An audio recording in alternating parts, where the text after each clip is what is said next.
Hey everyone, welcome to a special episode of Extra Time TV. This is Andres Oclaro. I'm Kevon Campbell. And the Champions League returns once again. Yeah. Our favorite tournament. Well, Kevon's second favorite tournament. Yeah, it's no Europa League. Yes, it's no Europa League. So, with that being said, it's been a very exciting Champions League so far. Yeah. Lots of surprises. Certain teams like Real Madrid, we saw what happened to them. But we're going to head into the first fixture. Ajax takes on Juventus. Kevon, this is your team. These are your boys. How do you think this is going to go? Andre, Juve traveled to Amsterdam, and I'm excited because, Andre, this is the first time in a very long time that these two teams play each other because they knew each other well in history. Because way back in the 90s, this tie was actually the first Champions League tie I ever looked at. The 96 Champions League final. Critical the game moment. that I became a Juventus fan. Ooh. So this tie brings back so many memories for me. But Juventus, they go into the game as favorites, really, because this Ajax team, they're young. Yes, they're swashbuckling, but Juve has the star power and the prestige. And even though Cristiano Ronaldo may or may not play, they should have enough in the tank to throw this Ajax team. Yeah. Because when you look at this Juve team, they have become somewhat of a machine. The back four has played well, got better, and the midfield has been really revitalized with Emre Can playing so fantastically, breaking the lines and also being able to slot in as a third centre-back at times. He has been playing both sides of the ball really good. And Bernardeschi, he had the game of his life against Madrid in the last round, and he must start in Amsterdam. But for Ajax, in my opinion, they did well against a very poor Real Madrid team, but this is a different kettle of fish. The gaps that they would have against Madrid, they would not have against Juventus. So, Andrew, do you think that Juve can get a better of this young, entrepreneuring Ajax team? Do you think they have enough to do that, or would Ajax just breeze through like they did Real Madrid? If there was any team I think Ajax probably did not want to face, I probably think it's Juventus, simply because of Ajax's style of play. Yeah. As you said, the swashbuckling type, aggressive, attacking football, which I love. But if there's one team that can neutralize that style of football, I think it's Juventus. I think the other team probably would have been maybe Atletico Madrid. But we saw what Juventus did to them. We really thought that, Juventus were down and out, and they showed some serious character and cojones.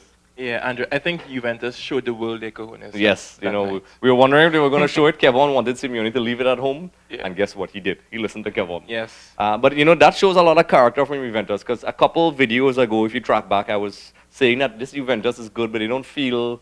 I wasn't really genuinely seeing them as contenders, but they grew as the tournament went along. They're doing what Juventus... It sounds cliche, but they're doing what Juventus does, which is grow as the tournament goes along.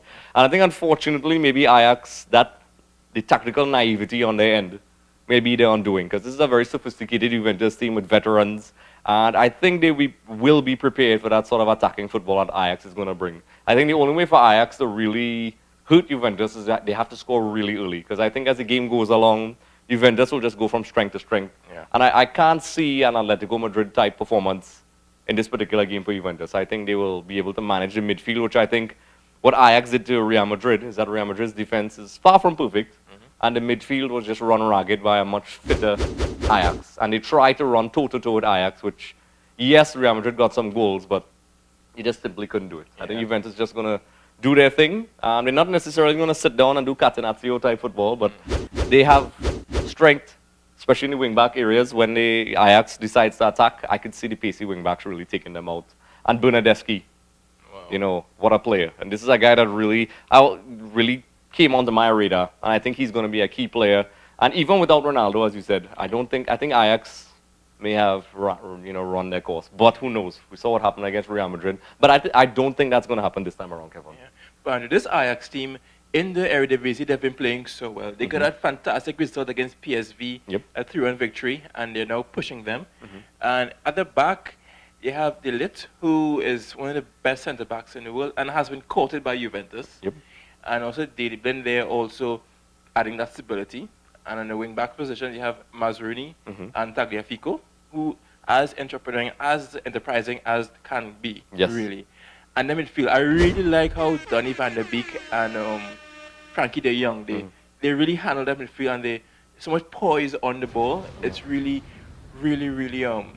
fantastic to watch. Yep. But they're going to come up against Pjanic and Matuidi. And these two guys, their experience and their bags of quality. Yep. So interesting to see that midfield battle between the two against the Juventus two.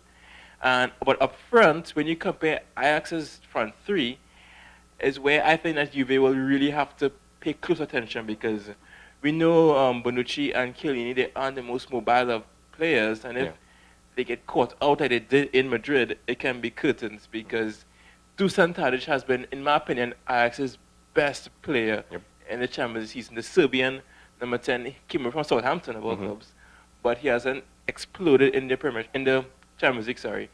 And Neres, the Brazilian winger, has been good as well. So look out for them being able to penetrate a Juventus defense line. But for Juve, up front, could be a problem, because without Ronaldo, if he doesn't play, he's touch and go, then it's going to be either Mandzukic or Moise Kean. And I like Moise Kean because he attacks the space really good, and he is on form. So if he plays, then it could be a good battle between himself and Daley Blind. And the coaches, Coach Ten Hag, he has approached this like a final, because this is Ajax's biggest game in I say the last 15 years, because the last time Ajax played at this stage, it was against AC Milan, when they had those Ibrahimovic and Van der Vaart and all those guys in the San Siro, De Jong and all these guys. So it's Ajax's biggest game since then. So I think that Ajax need to play even better than they did against Madrid, and that's extremely difficult to do. Yep, you know, honestly, if somehow they manage to make it past this game, there's no reason to see them not as favorites now, because, as I said at the beginning, because of the style of play of Ajax, they probably would have fancied their chances against some of the other teams. You know, Man City has a tendency to, play the attacking style of football. Liverpool as well, with Klopp's style of football. Tottenham, it's essentially the same style of football, especially against Pochettino. But with Juventus, I think that's the one team they probably didn't really want to face. I think Porto, they would have fancied their chances. So I think, unfortunately, I mean, we never know how it goes. You can let us know what you think in the comment section below, and on our Twitter polls and Facebook polls. We have lots of polls. Polls everywhere. Let us know what you think. Polls. Polls. Let us know what you think. Vote. And also, on a random note, Trev, you won your FIFA 19 for getting the question right. Gareth Bale was, in fact, the correct answer. So leave your contact information in the comment section below, or email us at extratimetvtt@gmail.com. Claim your prize, son. Claim your prize. So with that being said, Kevon, any final thoughts on how this game is going to turn out, the first leg? I think it all lies in Max Allegri's approach, what he does, because he changes his approach a lot. And depending on what formation he puts out, what tactics he delegates, is how the game is going to turn out for you. Because we know what Ajax is going to do. Juventus is a bit more flexible, so whatever he goes with, we can see what happens. Yep, I think, unfortunately, and it's not being cynical, I think it's the end of the road for Ajax. But, if they, I'm trying to play devil's advocate here.